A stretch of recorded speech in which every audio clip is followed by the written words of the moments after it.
महाराष्ट्र में आपका स्वागत है। मैं हूं आंचल और मेरे साथ मौजूद है मेरी सहयोगी अंशिता श्रीवास्तव। बहुत बहुत स्वागत है आपका और हमारे तमाम दर्शकों का जो इस वक्त डीबी लाइव महाराष्ट्र को देख रहे हैं। तो इस वक्त की बड़ी खबर आ रही है महाराष्ट्र से कि महाराष्ट्र में सरकार बनाने के लिए संसदीय दल की बैठक चल रही है और ये बहुत बड़ी खबर है क्योंकि जिस तरीके से आपको पता है कि महाराष्ट्र में चुनाव हुए, 20 तारीख को मतदान हुए और 23 तारीख को नतीजे भी सामने आ चुके हैं और जो नतीजे हैं वो बहुत हैरान करने वाले हैं। एनडीए ने बम्पर जीत दर्ज की है।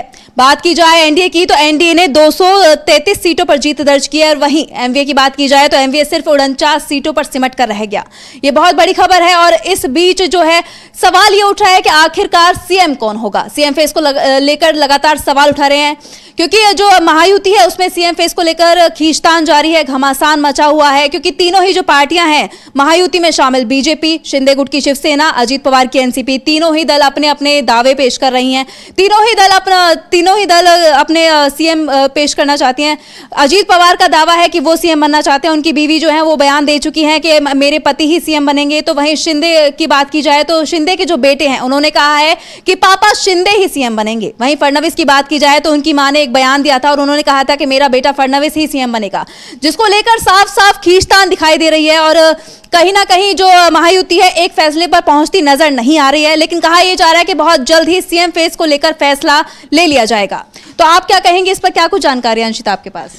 जी बिल्कुल, सीएम फेस को लेकर फैसला क्या लिया जाना है, मैं आपको साफ साफ बता दूं कि लगभग फैसला लिया जा चुका है और देवेंद्र फडणवीस ही इस बार सीएम बनने जा रहे हैं। ऐसा इसलिए कहा जा रहा है क्योंकि जो चीज़ें लगातार चल रही थी, क्योंकि चुनाव से पहले जब बयानबाजी हो रही थी सीएम फेस को लेकर, खींचतान की खबरें उस वक्त भी थी, तो उस समय गृह मंत्री अमित शाह का एक बयान आया था। चलो, उन्होंने साफ साफ कहा था कि जो सबसे ज्यादा सीट्स जीत कर आएगा इस गठबंधन में उसी का सीएम बनाया जाएगा। और अब आप देख लीजिए जो नतीजे आए हैं उसमें से अगर हम बात करें कि बीजेपी 132 सीटें जीती है, जो अब तक की बीजेपी की भी अच्छी जीत है। जी बिल्कुल जी, क्योंकि इस बार ये माना जा रहा था कि बीजेपी शायद 2 अंकों में ही सिमट के रह जाएगी, मतलब बीजेपी 100 भी टच करने की स्थिति में नहीं थी। और जो खुद देवेंद्र फडणवीस का एक निराशाजनक बयान आया था जिसमें उन्होंने कहा था कि इस बार जो जमीनी हकीकत है वो ये है कि बीजेपी बहुमत तो नहीं हासिल कर सकती, उसे सहयोगियों की जरूरत है। यानी जब वो इस तरह की चीजें कह रही है, बीजेपी के नेता वो भी डिप्टी सीएम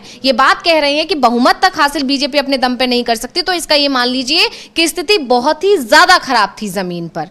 क्योंकि एक आप भी जानती है कोई बड़े तबके का नेता इस तरह की बात खुलकर नहीं कहेगा कि हमारी स्थिति बहुत खराब है, लेकिन उसके बयानों के मायने होते हैं, संकेत निकाले जाते हैं और वही चीज देखने को मिली थी जब देवेंद्र फडणवीस ने इस तरह से कहा था। तो अब जब नतीजे आए हैं और नतीजों में जिस तरह से बीजेपी का प्रदर्शन रहा है, आप देख सकती हैं कि बीजेपी 132 सीटें जीत कर आई, शिवसेना शिंदे गुट के खाते में 57 सीटें आई हैं और एनसीपीए 41 सीटों पर जीत कर आया है। तो यहाँ पर यह है कि बहुमत का आंकड़ा बीजेपी बहुत ज्यादा दूर नहीं है, 12 से 13 सीट्स की कमी है बहुमत हासिल करने के लिए। तो ऐसे में जो बहुमत हासिल करने की स्थिति बन रही है तो बीजेपी के पास निर्दलियों का ही समर्थन उसे मिल जाएगा। दूसरी चीज, बीजेपी के ही कई नेता ऐसे हैं जो शिवसेना, शिंदे गुट और अजीत पवार के गुट से खड़े हुए थे, यानी वो हैं बीजेपी के नेता, लेकिन उन्होंने टिकट जो चुनाव लड़ा वो अजीत पवार के टिकट से लड़ा या शिवसेना के टिकट से लड़ा। तो ऐसे में वो 8 से 9 उम्मीदवार वो सारे के सारे जीत कर आ गए हैं।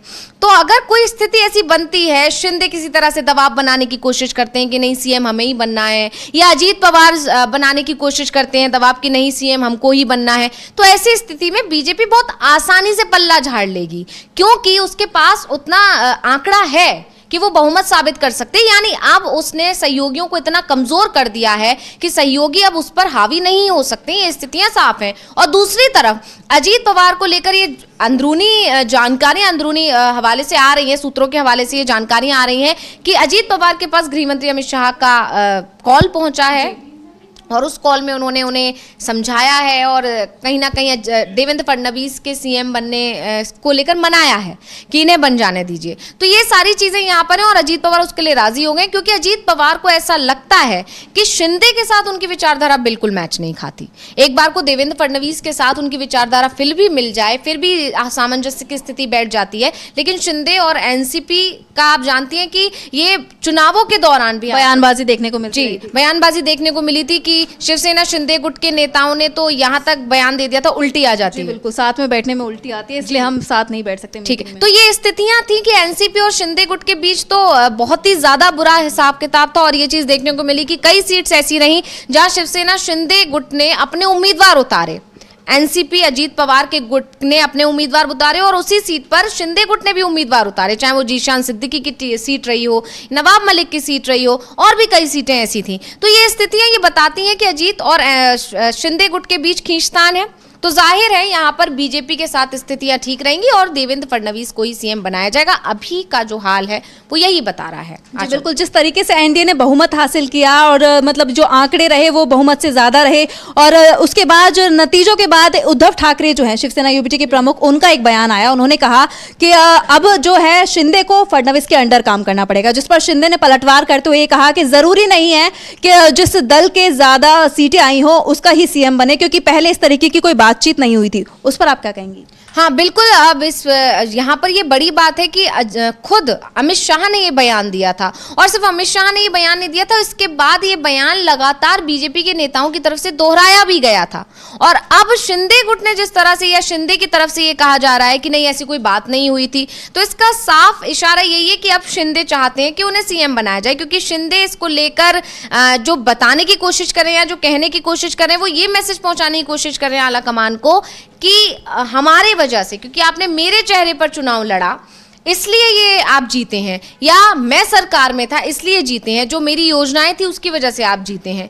लेकिन यहाँ पर स्थितियां आज वो नहीं है, जैसे कि मैं आपको बता चुकी हूँ, क्योंकि उस वक्त जब 2022 में शिवसेना को तोड़ा गया था तब शिवसेना तोड़कर शिंदे क्योंकि आए थे, तो बीजेपी सत्ता में आना चाहती थी और बीजेपी को शिंदे की बहुत ज्यादा जरूरत थी।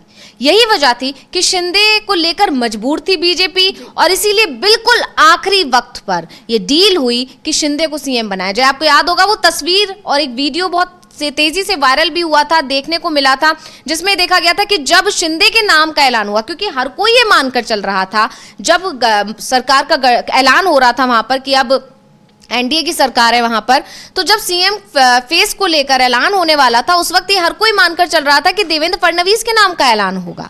लेकिन वहां जब नाम का ऐलान हुआ तो शिंदे के नाम का ऐलान हुआ, और जब शिंदे के नाम का ऐलान हुआ तो देवेंद्र फडणवीस ने ही किया, और देवेंद्र फडणवीस का चेहरा उस समय देखने लायक था।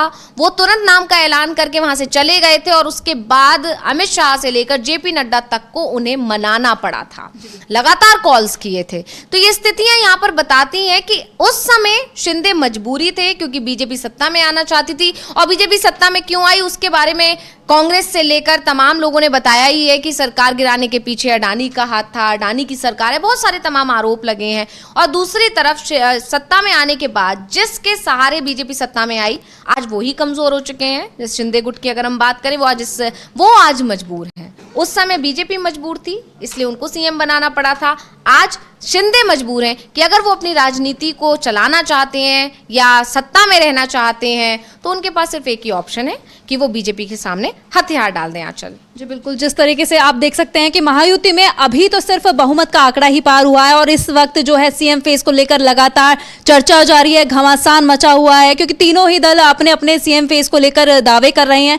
लेकिन खैर ये तो देखने वाली बात होगी कि सीएम कौन बनता है। इस बीच जो संजय राउत हैं, शिवसेना यूबीटी सांसद संजय राउत का बड़ा बयान सामने आया है। क्या कुछ कहा उन्होंने, सुनवाते हैं आपको। देखिए, उद्धव ठाकरे शरद पवार जनता के न्यायालय में गए, वहां भी जनता ने देखिए जिस तरह से सुप्रीम कोर्ट में न्याय नहीं मिला, न्याय खरीद लिया, उस तरह से वहां पैसा यंत्रणा पूरी तरह से जिस तरह से इस्तेमाल किया गया। लेकिन हम निराश नहीं है, हम लड़ने वाले लोग हैं, हम बाला साहब ठाकरे के शिवसैनिक है। बाला साहब ठाकरे साहब ने भी उनकी जिंदगी में ऐसे बहुत हार जीत देखी है, तो हमको कोई चुनाव हराया, हमने सत्ता गंवाई, उसके लिए हमको कोई दुख नहीं है। हम लड़ेंगे, और जो महाराष्ट्र के खिलाफ जो काम हो रहा है उसको विरोध करते रहेंगे। इस बीच जो है दीपेंद्र हुड्डा ने बड़ा बयान दिया है, और क्या कुछ कहा उन्होंने, एक बार सुनवाते हैं आपको।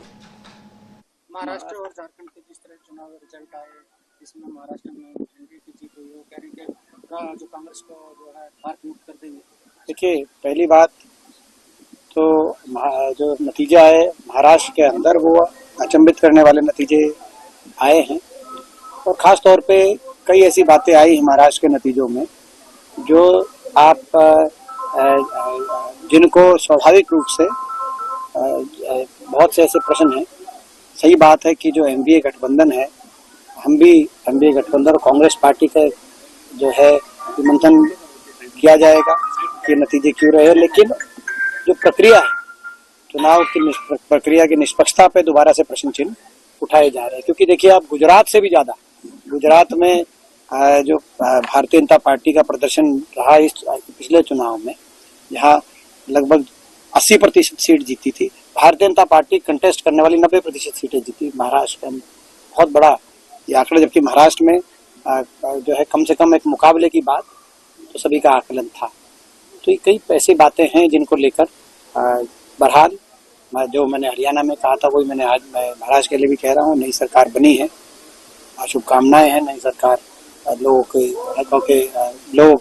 अपने लोगों की आशाओं को पूरा करे। नई सरकार, ऐसी हम शुभकामनाएं दे रहे। झारखंड में दूसरी ओर जो हमारे महाराष्ट्र के नतीजों पर हर कोई सवाल उठा रहा है। विपक्ष तो पहले से ही हैरान है कि इस तरीके के नतीजे कैसे आ सकते हैं, तो वहीं सत्ता पक्ष भी हैरान है कि उन्होंने इतना तो इमेजिन भी नहीं किया था कि इतने आंकड़े जो हैं उनके पास आ जाएंगे, इतनी सीटें उन्हें मिल जाएंगी।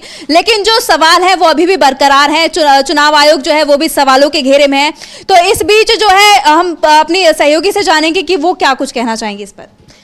जी बिल्कुल, बड़ी बात है ये कि खुद बीजेपी और उसके सहयोगियों को अभी तक ये विश्वास नहीं हो पा रहा है कि इतनी अच्छी संख्या उनकी कैसे आ गई, क्योंकि देवेंद्र फडणवीस से लेकर तमाम बीजेपी के दिग्गज नेता या शिवसेना या अजीत पवार ये लोग मानकर चल रहे थे कि 160 से 165 की सीट्स लेकर आनी है। मैं आपसे रोकना चाहूंगी। मैं आपको एक जो सवाल है वो ये भी है कि शिंदे जो है उन्होंने अपने विधायकों को अभी भी होटल में ठहरने के लिए बोला हुआ है जब तक कि शपथ ग्रहण समारोह नहीं हो जाता। और मतलब उनके पास इतना आंकड़ा है, इतना बहुमत का आंकड़ा है कि वो सरकार बनाने जा रही है, उसके बाद भी डर किस बात का है? या दो चीजें हो सकती हैं आंचल। एक तो ये है कि नहीं पता होता है सरकार गठन से पहले कि कब दल बदल हो जाए, या हो सकता है कि दूसरे लोगों के वो संपर्क में हो, बहुत सारी चीज़ें। लेकिन इसके अलावा दूसरा रीज़न ये भी हो सकता है कि जो ये सीएम फेस को लेकर जो पेच फंसे हुए हैं, हो सकता है कि शिंदे ने अपने जो बीजेपी पे कहीं ना कहीं दबाव बनाने के लिए ऐसा कोई फैसला ले रखा हो। लेकिन ये खबर आ रही है कि उन्होंने होटलों में ठहरा दिया और सख्त हिदायत दी कि जब तक शपथ ग्रहण नहीं हो जाता है तब तक आप लोग कहीं नहीं जाएंगे। और ये वाकई में सोचने वाली बात है कि आखिर उन्होंने ये फैसला क्यों लिया है। इसके पीछे वजह विपक्ष है या अपने ही लोग हैं, अपने लोगों से वो बचा के रखना चाहते हैं कि क्योंकि बीजेपी इसमें माहिर है अपने सहयोगियों को तोड़ने में, अपने सहयोगियों को कमजोर करने में। तो ये चीजें हो सकती हैं यहाँ पर कि जिस तरह की खबरें यहाँ चल रही हैं कि बीजेपी को अगर लगेगा कि शिंदे पेच फंसा रहे हैं सीएम फेस को लेकर, तो वो अपने जो लोग उसने वहां से खड़े किए थे उन्हें वो वापस ले लेगी। दूसरा हो सकता है जब उनको वापस लेगी और जो शिवसेना के नेता जब उद्धव को छोड़कर इधर आ सकते हैं तो इधर से छोड़कर वो बीजेपी के साथ भी जा सकते हैं। तो ये तमाम चीजें हैं और ये तमाम चीजों पर चर्चा लगातार चल रही है। और ये जब चर्चा चल रही है तो शिंदे को भी इस चीज का हो सकता है किसी तरह से कोई आशंका हो, कोई भनक हो, शायद इसलिए उन्होंने ये फैसला लिया। तो अभी मैं आपसे एक और सवाल ये पूछना चाहूंगी कि जिस तरीके से एनडीए को इतना बहुमत मिला है, 233 का वो आंकड़ा छू गए हैं और सरकार उन्हीं की बन रही है, तो इस ऐसे में एक सवाल ये भी उठ रहा है कि चुनाव से पहले जिस तरीके से एक योजना शुरू की, लाड़की बहना योजना शुरू की गई, कहीं ना कहीं ये गेम चेंजर साबित हुई है। क्या इसका फायदा हुआ है बीजेपी को?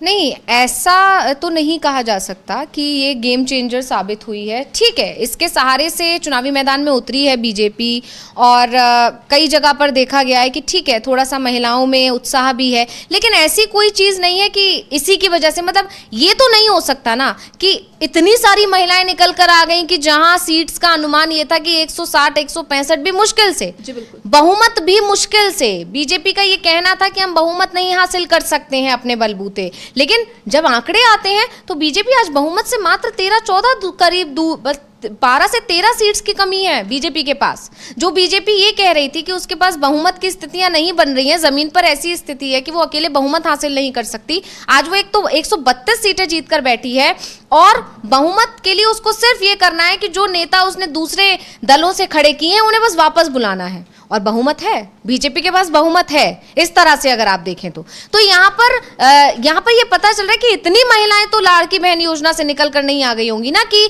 जहां 140, 143, 160 सीटें जोड़ना मुश्किल हो रहा था, वो एकदम से 243, 245 पर पहुंच जाता है आंकड़ा, 247, 249 जो भी चीजें हैं, मतलब आगे बढ़ती चली जा रही हैं और 200 से ऊपर सीट्स आना, तो ये सवाल तो खड़े करता है कि ऐसा कैसे हो सकता है अचानक से। जी बिल्कुल। तो जैसा कि आपने सुना कि एनडीए ने बहुमत का आंकड़ा छू लिया, और मतलब एनडीए ने खुद, बीजेपी ने खुद नहीं सोचा था कि वो इतनी सीटों पर पहुंच पाएगा, लेकिन अचानक से ट्रिपल डिजिट में एनडीए आंकड़े पर पहुंच जाता है और जिस तरीके के नतीजे आए उसने सभी को हैरान कर दिया है, यहां तक कि विपक्ष को नहीं, सत्ता पक्ष भी हैरान है।